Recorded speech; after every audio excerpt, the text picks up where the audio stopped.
O estalido não é o diagnóstico. 3 confusões sobre disfunção temporomandibular fazem o dentista tratar a coisa errada, e a mais cara delas termina em canal e extração de dente sadio. Destacamos um vídeo do YouTube que você vai gostar de assistir.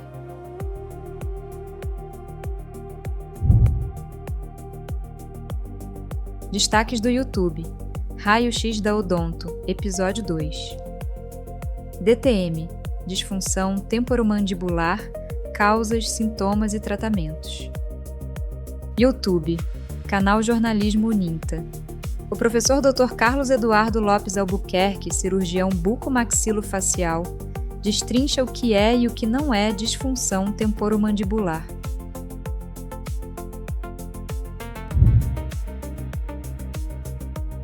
Estalido sozinho não é disfunção e bruxismo não é doença.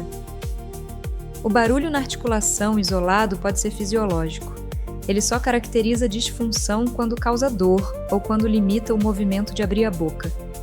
E o bruxismo, ao contrário do que a prática consagrou, não é uma doença, é um comportamento, um movimento involuntário com origem no sistema nervoso central. A prova está no consultório. Paciente totalmente desdentado também tem bruxismo, ou seja, não é fenômeno do dente, ele só se torna disfunção temporomandibular se houver dor.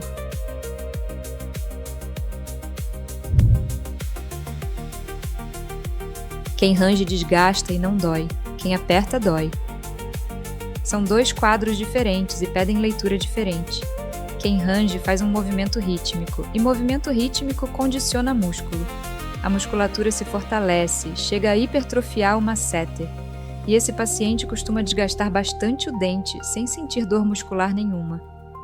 Quem aperta mantém contração contínua, sem descanso, e por isso dói. O apertamento também empurra dente contra dente e deforma o esmalte na cervical, o que produz abfração, expõe dentina e traz sensibilidade.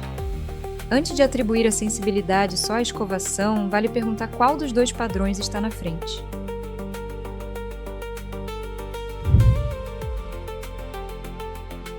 A dor pode não estar onde o paciente aponta. Um ponto gatilho muscular gera isquemia no tecido e um impulso doloroso que refere para longe da origem.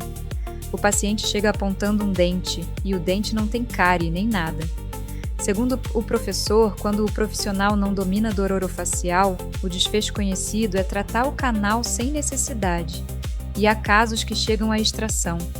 A triagem começa pela qualidade e pela intensidade da dor. A dor muscular é cansada, que queima, e fica entre 4 e 5 numa escala de 0 a 10. A pulpite é pulsátil e chega a 10. A nevralgia do trigêmeo vem em choque, também chega a 10. Segue o trajeto do ramo acometido e não cruza a face.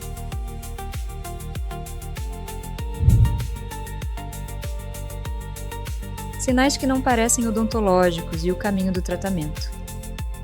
A queixa pode vir como dor perto da orelha ou na têmpora, ouvido entupido, zumbido, dificuldade de mastigar ou de falar.